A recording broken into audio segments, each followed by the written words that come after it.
Le Conseil constitutionnel du Sénégal a rendu une décision majeure le jeudi 9 juillet dernier, marquant un tournant institutionnel historique.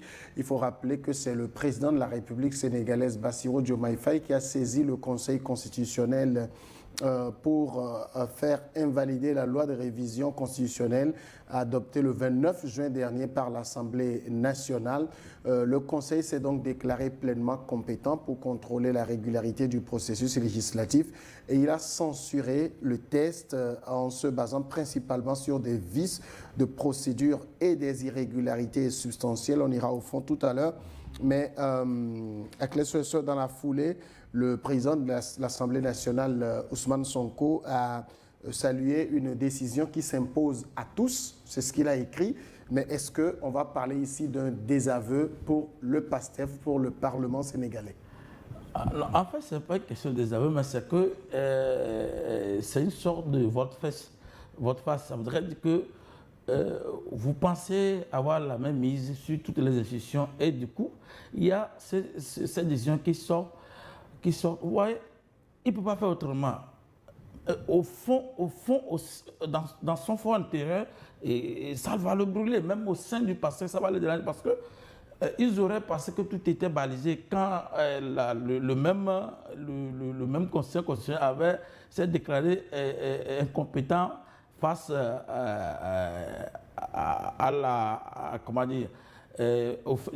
face au fait que le Ousmane Sonko revienne au Parlement et qu'on sort, parce que ça ne fait même pas plus de 3 mois quand le même Conseil s'est déclaré incompétent.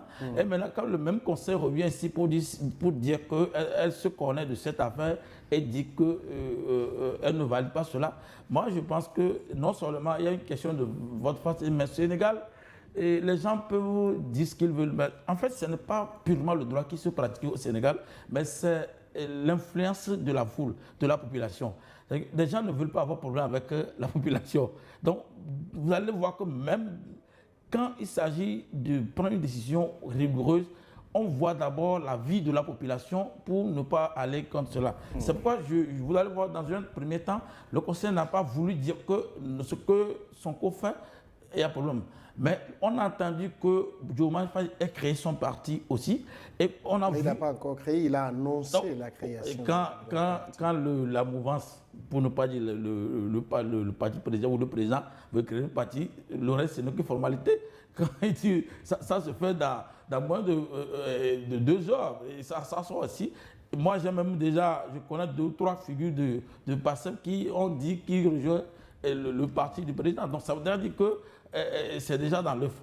C'est pour dire que, et pour le moment,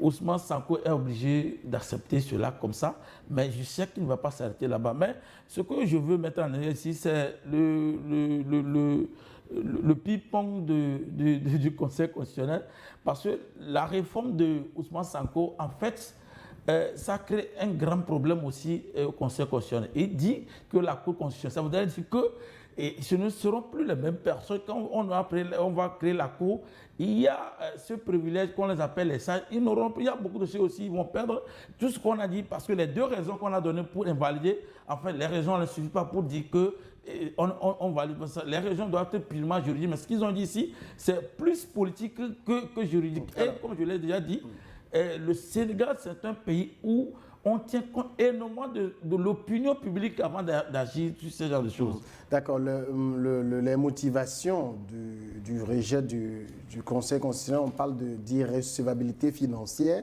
parce qu'il y a la proposition de loi introduisait de nouvelles charges publiques importantes, comme la création d'une nouvelle Cour constitutionnelle, sans pour autant prévoir les recettes compensatrices ou le financement requis.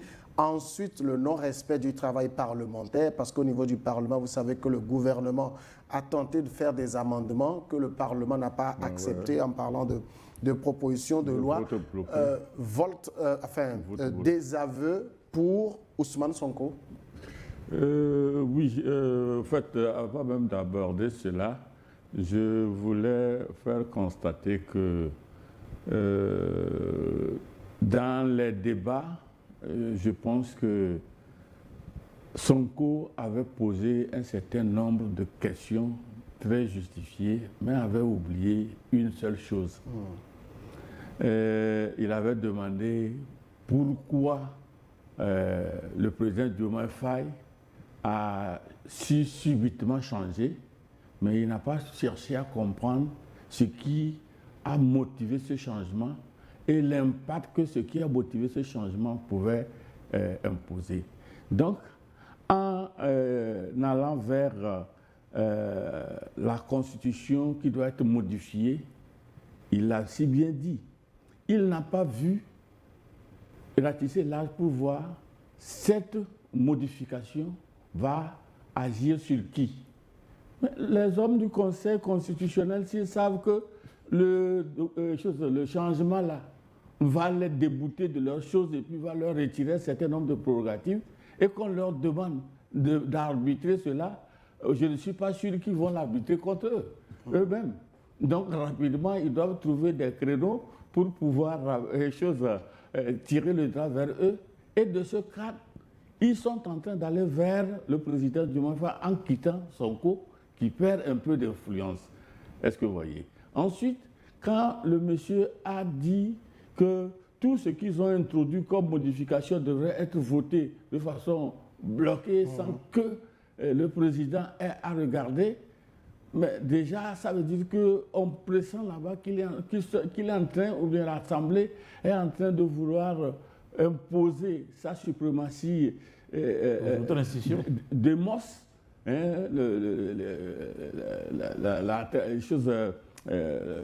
comment dirais-je, son influence de la masse populaire qui se trouvait au niveau du PASTEF, et ensuite aller en guerre contre le président, à qui il reproche de n'avoir plus honoré les clauses de départ du parti qui a favorisé ces élections. Donc, tout ça là, aujourd'hui, est-ce que ça ne fragilise pas Sonko? C'est comme il va un peu trop vite en besogne sans analyser justement tout le terrain.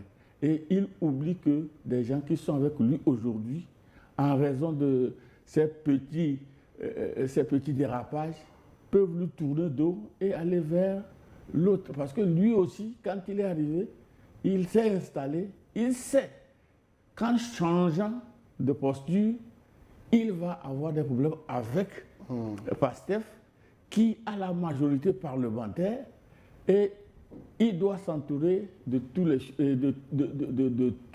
ce qu'il lui faut pour résister.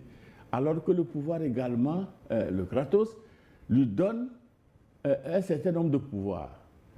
D'abord, la présidence ou bien l'exécutif, c'est l'argent d'abord, l'intelligence et l'armée. Et qui a l'argent peut avoir l'intelligence, parce qu'on peut en acheter, et peut influencer l'armée. Alors que de l'autre côté, vous n'avez que la population écrasante qui, en raison de ces trois influences, peut vous quitter pour aller de l'autre côté. Donc, le terrain est un peu complexe. Ouais. Nous, on est en train d'apprendre, en suivant au jour ce qui se passe. Peut-être que nous allons en tirer des leçons. En tout cas, c'est toujours passionnant de discuter du Sénégal parce qu'au niveau politique, ce n'est jamais statique comme dans certains pays. Alors, les deux points que j'évoquais tout à l'heure, irrecevabilité financière, parce que le Conseil dit, si vous créez une Cour des comptes, cela va faire générer de nouvelles charges, mais vous ne dites pas comment vous comptez financer cela. Ensuite, non-respect du travail parlementaire. Ils disent que le gouvernement a tenté des amendements que le Parlement n'a pas accepté, évoquant un vote bloqué. Le Conseil considère que le gouvernement avait le droit de faire des amendements. Sur le deuxième point, vous comprenez pourquoi, pour Ousmane Sonko, il fallait aller très vite sur cette réforme-là? Non, en fait, Ousmane Sonko, comme on le dit, bon, c'est ce que tous les populistes font. Il sait que si on traîne jusqu'à décembre, Diomaye peut imposer le référendum. Donc, quand on impose le référendum, donc, ce n'est plus passer qui va faire passer, mais c'est la population. Or, Diomaye est en train de gagner en popularité avec cette histoire. Jusque-là, rien ne pour que imagine qu'on dissout le Parlement et qu'on refasse élection. Rien ne prouve que son co ou Pastef aurait encore la majorité. Donc, c'est ça qu'il voulait éviter. Parce qu'il y a une partie de la Constitution sénégalaise qui dit que si, pendant 8 jours, si le président ne promulgue pas, le président du Parlement peut promulguer. Donc, il voulait s'arroger ce pouvoir en mettant la pression sur le président. Or, c'est aussi un principe démocratique pour dire que le président peut amender un projet ou une proposition de loi qui vient et en proposer le mieux. Mais le Parlement aussi a l'obligation de recevoir ce que le président dit. Mais Sonko n'a même pas donné. Oui, justement, comment comprendre qu'il ait envie d'aller très vite parce qu'on aurait pu recevoir les amendements, quitte à ne pas les adopter. Ça, le Conseil aurait simplement constaté. Non. Mais là, c'est comme on dit, vous n'avez pas droit de faire des amendements. Oui, en fait, je dis que chez Sonko, c'est qu'il est déjà dans la réforme, là, il est déjà dedans où il bloque le pouvoir, c'est un pouvoir du président. Et aussi, c'était pour montrer au président qu'il est super puissant, puisque lui, en fait, c'est une guerre d'ego, de personnalité, c'est ça. Puisque, vous voyez, dans les discours, il dit que notre petit frère, ça ne se dit pas. Bon, il a dit notre petit frère est président de la République. Oui. Moi, je ne vois pas pourquoi ça choque les gens. Non, ça, vous avez par exemple le Parti socialiste en France. Hollande est devenu président. Les gens l'appelaient François et il le tutoyait. Non. Donc, non, ici, c'est pas pourquoi ça choque les gens. Non, ici, ça ne choque pas les gens parce qu'il a appelé, c'est l'adjectif petit frère, c'est un diminutif en fait. Parce que qu'il soit petit frère ou pas, on n'en a pas besoin. Et en plus, on est dans la diplomatie. Vous voyez, en France, par exemple, on ne dit pas, on n'appelle pas son Excellence Emmanuel Macron. Mais en Afrique, on a fait cette culture où on dit son Excellence le président de la République. Ça veut dire que c'est un abus aussi. Oui. Le président devient excellent quand il est à l'extérieur. Oui, je suis d'accord. Je suis d'accord avec toi. Mais je dis qu'on a fait cette culture à tel enseigne que c'est devenu une formule de politesse ou de respect envers le président. Mais quand tu dis que petit frère, c'est que c'est péjoratif. En fait, c'est cela. Moi, je me rappelle même qu'il y a un plateau en quoi je me suivais, quelqu'un a seulement dit Ibrahim Traoré, il dit président Ibrahim Traoré. C'est que vous voyez que c'est pour dire que. Ils disent maintenant camarade. Je veux montrer, en fait, les connotations comptent chez nous en Afrique ici. Et ça montre le mépris de Sonko envers le président de la République. Et dans son cas, ça peut choquer les gens. Ça voudrait dire que les membres de la Cour, du Conseil constitutionnel eux-mêmes, ils vont dire que si l'institution a été bafouée comme ça, la nôtre aussi peut possiblement être bafouée. Donc, il y a cet écart de langage que Sonko même n'a pas à minimiser, qui a créé le plus grand problème. Parce que tout était balisé pour lui, pour faire passer tout. Maintenant, ça ne peut plus. Et je pense que les réformes du président peuvent aller même. Vous voyez que le Conseil constitutionnel parle même déjà que le référendum. Ça voudrait dire qu'on est déjà en train de baliser la voie pour le référendum. Or, Sonko voulait faire sans référendum. Et moi, ce que je dis ici, c'est pourquoi il ne faut pas faire sa personnalité. En droit, on dit que les lois doivent être impersonnelles, générales et consoles. Sonko a bafoué tout ça en érigeant des règles typiquement contre le président. Et ce n'est même pas c'est pas ce que le Conseil a dit. Le Conseil non, je n'ai pas dit sur les deux points. Ça, c'est vous qui faites cette analyse. Alors, en droit, il y a les effets, il y a des effets des décisions. Maintenant, en fait, je voulais revenir un peu sur l'appellation petit frère que des gens boudent. Moi, j'ai trouvé ça plus amical, plus fraternel, parce que, entre-temps, c'est deux frères qui étaient dans un mouvement, l'un étant plus âgé que l'autre, et ils voisinaient ensemble. En psychologie, quand vous êtes ensemble, vous le dites.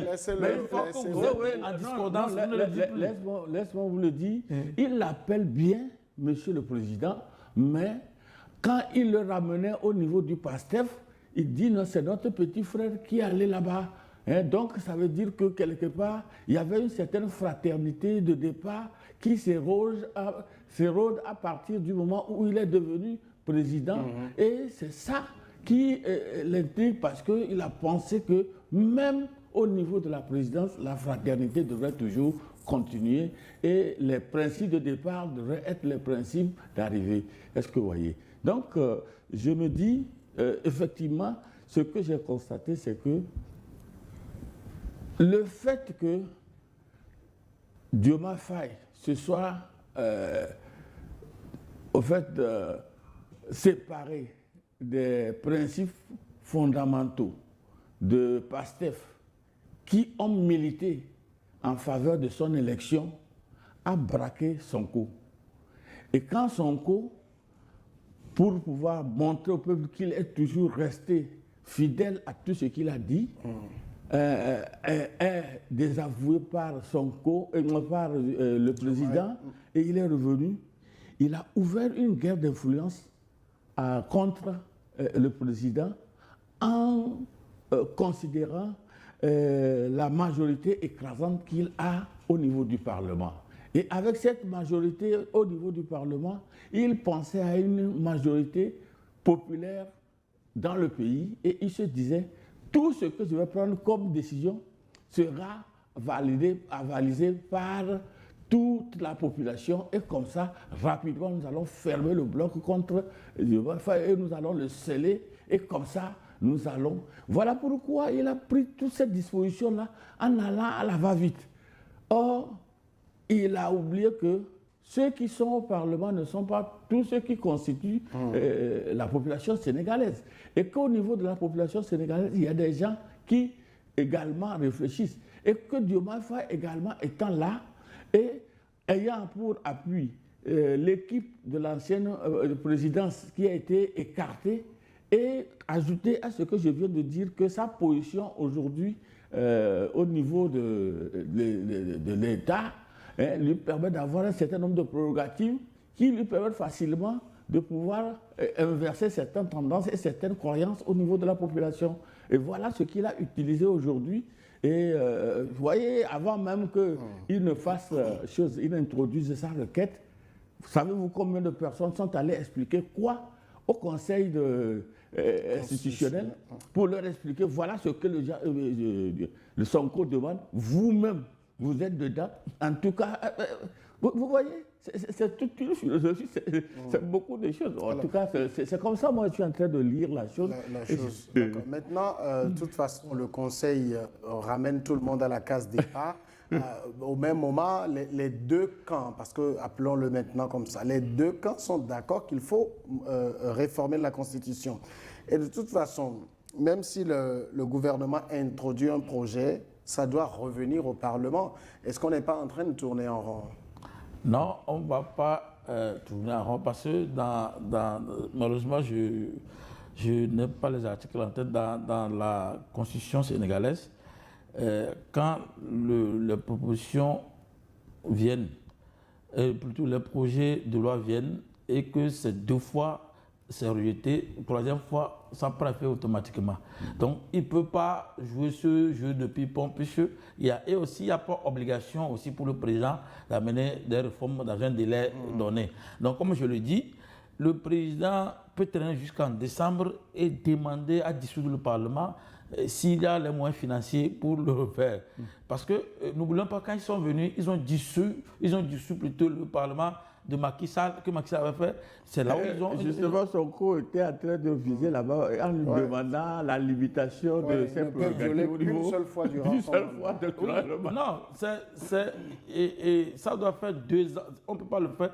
Je pense en décembre, ça va faire 2 ans. Il retrouve un droit de dissolution, mais maintenant la réforme proposée par le Parlement limite à une seule fois par mandat. Non, une fois... Par mandat. Oui, une fois que ce n'est pas la réforme, là, c'est la loi, la Constitution actuelle. Le président peut demander la dissolution du Parlement. On disait que c'est pourquoi Sonko avait visé là-bas. Oui, je sais, non. C'est pour bloquer avant. Donc ça voudrait dire que...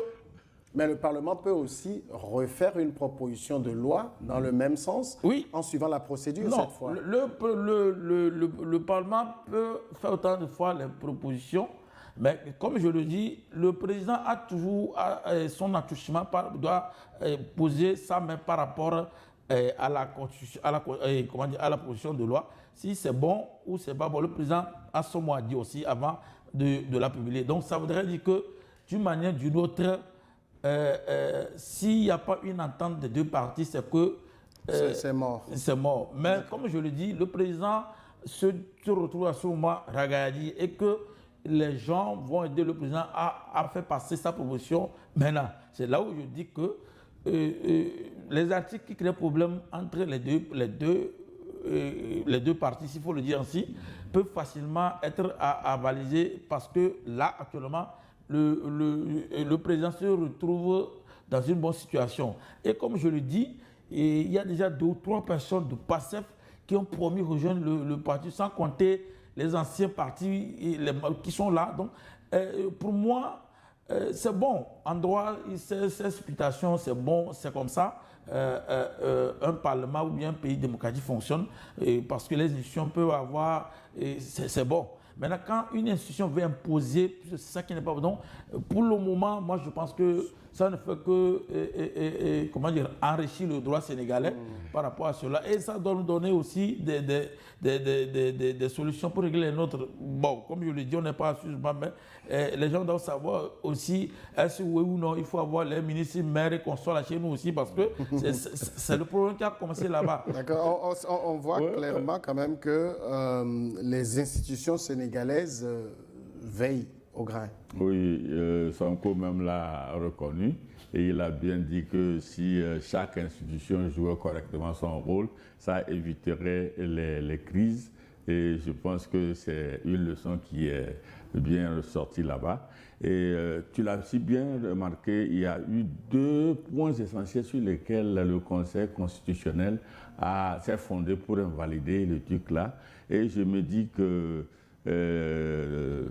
tout apprentissage étant une école, je me posais la question, si le PASTEF, ou bien l'Assemblée nationale, pas PASTEF, l'Assemblée nationale, arrivait à justifier, par exemple, la prévision de création d'une nouvelle Cour constitutionnelle sans inclure les recettes financières, s'il pouvait dire comment les recettes financières là, pourraient être mobilisées pour pouvoir gérer ce truc-là, et ensuite le respect de... Est-ce que la Cour constitutionnelle va se dire que 2 points sont solutionnés et que maintenant la réforme peut passer. Et voilà, vous voyez, aujourd'hui nous sommes en train de voir une rupture qui est consommée par rapport au tandem de 2024 qui avait fait chose. Mais c'est quand même un tandem très décevant parce qu'ils n'ont pas fait long feu. Oui. 2 ans à peine. Et puis tu vois, et ça crée aujourd'hui une cohabitation conflictuelle parce que chacun de son côté, les amis, les alliés d'hier aujourd'hui sont des rivaux politiques et politiciennes et que chacun à son niveau va toujours chercher à mobiliser des stratégies pour pouvoir défier l'autre et toujours le ramener vers le bas. Vous l'avez bien dit, et le président peut traîner aujourd'hui avec la force qu'il a reçue et aller jusqu'à un moment où il peut prononcer la dissolution du Parlement. À ses risques aussi. Voilà. Parce que... Et comme le PASTEF aujourd'hui, je ne sais pas réellement... Une chose est sûre, que le PASTEF ne peut pas s'en sortir. Je ne sais pas aujourd'hui la crédibilité qu'a encore le PASTEF. Est-ce que des gens, tout ce qui était rentré au départ reste ce qui reste dans la tête aujourd'hui? Est-ce que des gens n'ont pas entre-temps, si vraiment la mobilisation reste comme c'était parce qu'elle était provoquée pour justement créer une révolution? Et si le terme révolution là a toujours son pesant d'or, et justement il faut regarder que quel que soit ce que nous disons, il y a un exemple en Afrique qui attire tout le monde aujourd'hui, c'est le problème de l'AES, où les 3 pays là sont en train de désavouer un colonisateur et que tout le monde a tendance d'aller vers là. Tout le langage qui vaut aujourd'hui, c'est d'aller dire que nous aussi nous allons désavouer le colonisateur. Donc si ça continue toujours, ça veut dire que le président Diomaye Faye aura toujours des problèmes. Et même la Cour constitutionnelle serait obligée, comme vous l'avez dit, en voyant la suprématie de la masse populaire, être obligée de s'allier à l'Assemblée nationale pour pouvoir... Le deuxième